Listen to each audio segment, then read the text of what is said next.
Hoy vamos a hablar sobre una temática que es bastante recurrente en este último tiempo, que tiene que ver con la ansiedad. Muchos pacientes concurren a la consulta justamente por situaciones relacionadas a sensaciones de ansiedad, estados de nerviosismo, estados de estrés, situaciones en donde sienten que algo en el cuerpo les avisa de que algo puede estar andando muy mal, lo que denominamos normalmente ataques de pánico, que son todos cuadros que se encuentran dentro de lo que sería el manual diagnóstico, pronóstico y estadístico de las enfermedades mentales, dentro del apartado de los trastornos de ansiedad. ¿De qué hablamos cuando hablamos de trastornos de ansiedad? Bueno, yo les voy a dar o voy a plantearles una alternativa desde una perspectiva que tiene más que ver con una manifestación de angustia. Así como nosotros entendemos que la angustia es una manifestación de algo que nos sucede, de alguna situación que nos ha angustiado, de algún momento o de alguna situación frustrada o alguna pérdida, la angustia no se limita a eso. La angustia es una emoción mucho más abarcativa y que muchas veces se manifiesta de un modo en donde no hay un objeto concreto ni una situación concreta que dé lugar a pensar que la angustia viene por alguna razón o por alguna causa. Muchas veces el sujeto se siente angustiado, entendiendo por angustiado todo esto que nosotros llamamos desde la psiquiatría ansiedad o ataques de pánico, sensaciones de ahogo, de asfixia, de presión en el pecho, de no poder tragar, de que se nos cierra el estómago, o simplemente un dejo, un estado como de malestar general desde que nos despertamos hasta que nos acostamos, que nos habla de que algo anda mal. Y justamente de eso se trata la angustia, de una emoción que expresa que algo anda mal. No necesariamente lo que anda mal es el síntoma, porque muchas veces la manifestación de la angustia, a modo de síntoma, aparece con un dolor, con una molestia, con alguna situación, con esas sensaciones de hormigueo en las manos o directamente como una congoja muy grande. No es esa la cuestión, no es esa la angustia, esa es la señal, ese es el indicador, el síntoma, que da lugar y da cuenta de que algo mucho más profundo no está funcionando. Ustedes saben que la angustia es una de las pocas emociones que no engaña, dice la literatura.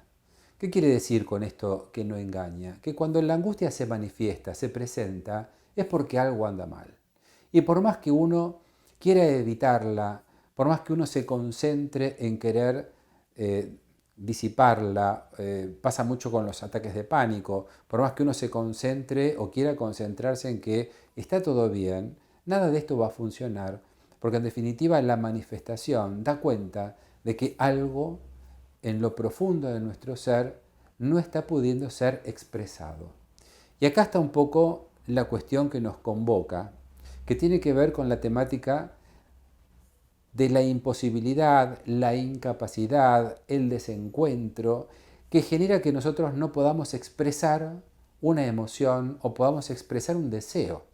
¿De qué hablamos cuando hablamos del deseo? Bueno, justamente de la posibilidad que tenemos de posicionar un objetivo, de posicionar algo por fuera que nos convoque justamente a generar el deseo de vivir, el deseo de lograrlo, el deseo de tenerlo, si es un objeto, si es una relación, si es un vínculo, si es una situación. El deseo de alguna manera siempre nos convoca desde un lugar muy particular, porque muchas veces uno está en situaciones en donde cree que desea algo, un objeto o una situación, y resulta que no era eso. Eso inconscientemente no se siente así. Uno cree que está bien, pero la señal, la angustia, da cuenta de que algo no anda bien.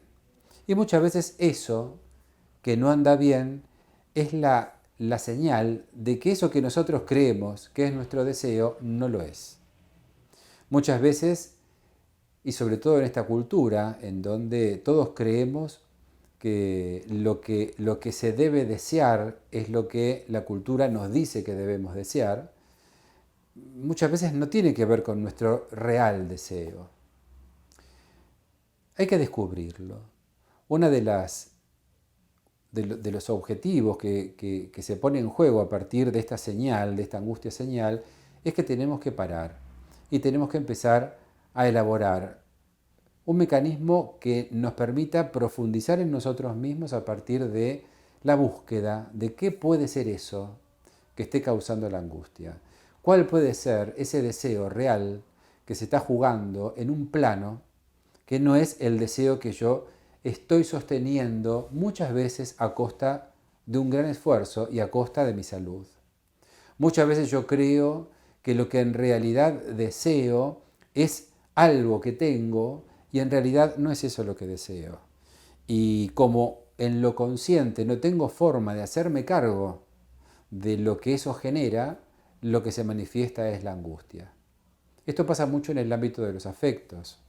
Muchas veces estamos con gente que no deseamos, en situaciones que no deseamos, en contextos que no deseamos, desde el punto de vista de lo inconsciente. Quizás desde lo consciente creemos que es lo que más queremos, pero no es así. Y la angustia nos los hace saber. La ansiedad, como la denomina la psiquiatría, los ataques de pánico, el estrés, nos hace saber que hay algo del orden de ese deseo que en realidad en lo más profundo de nuestro ser no lo estamos deseando. Y estamos intentando salir de eso, pero no lo podemos expresar. Y esa incapacidad de expresarlo genera la emoción, la angustia. Por eso nosotros la denominamos angustia señal, porque señala que algo no anda bien. Cuando tengan estas emociones, cuando sientan angustia, no se esfuercen mucho en tratar de entender de dónde viene. Elaboren, generen un espacio, elaboren una alternativa terapéutica a partir de la cual puedan encontrarse realmente con aquello que causa ese dolor. Si lo intentan solos, es muy probable que esa angustia no se vaya y la ansiedad se perpetúe o se agrave. Así que les aconsejo, frente a estas emociones, vayan al psicólogo, elaboren una consulta y empiecen a trabajar, empiecen a elaborar de qué se trata esto, de qué se trata esto que me pasa.